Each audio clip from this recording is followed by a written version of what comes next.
పెహల్గాం ఉగ్రమూకల దాడిలో ప్రాణాలు కోల్పోయిన విశాఖకు చెందిన చంద్రమౌళి అంత్యక్రియలు కాన్వెంట్ జంక్షన్ హిందూ శ్మశాన వాటికలో జరుగుతున్నాయి. విశాఖ నుంచి ఆ లైవ్ దృశ్యాలు ఇప్పుడు మనకు అందుతున్నాయి. చంద్రమౌళి పార్థివ దేహానికి ప్రభుత్వం తరపున అధికారిక లాంఛనాలతోటి ఈ అంత్యక్రియలు నిర్వహిస్తున్నారు.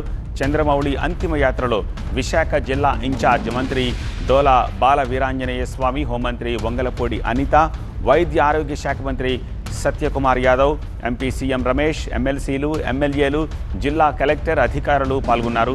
చంద్రమౌళి పార్థివ దేహానికి మంత్రులు, ఎంపీ, ఎమ్మెల్యేలు, ఎమ్మెల్సీలు, వైసీపీ నేతలు నివాళులర్పించారు. ఆయన కుటుంబానికి అండగా ఉంటామని భరోసా ఇచ్చారు.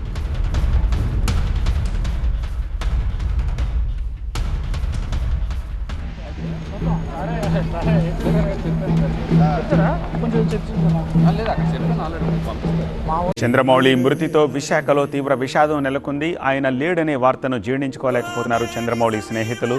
కశ్మీర్ పర్యటనను ఈ రోజుతో ముగించుకుని సేఫ్గా తిరిగి వస్తాడు అనుకుంటే ఇలా జరగడం చాలా బాధగా ఉందంటూ బంధువులు, స్నేహితులు తీవ్ర ఆవేదన చెందుతున్నారు. విశాఖ కాన్వెంట్ జంక్షన్లోని హిందూ శ్మశాన వాటిక నుంచి లైవ్ దృశ్యాలను చూస్తున్నాము. మరికొద్దిసేపట్లో అంత్యక్రియలు నిర్వహించబోతూ ఉన్నారు.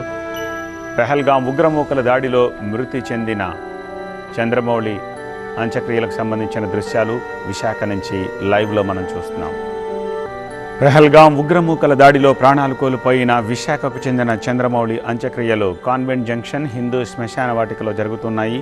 విశాఖ నుంచి లైవ్ దృశ్యాలు చూస్తున్నారు. చంద్రమౌళి పార్థివ దేహానికి ప్రభుత్వం తరపున అధికారిక లాంఛనాలతోటి ఈ అంత్యక్రియలు నిర్వహిస్తున్నారు.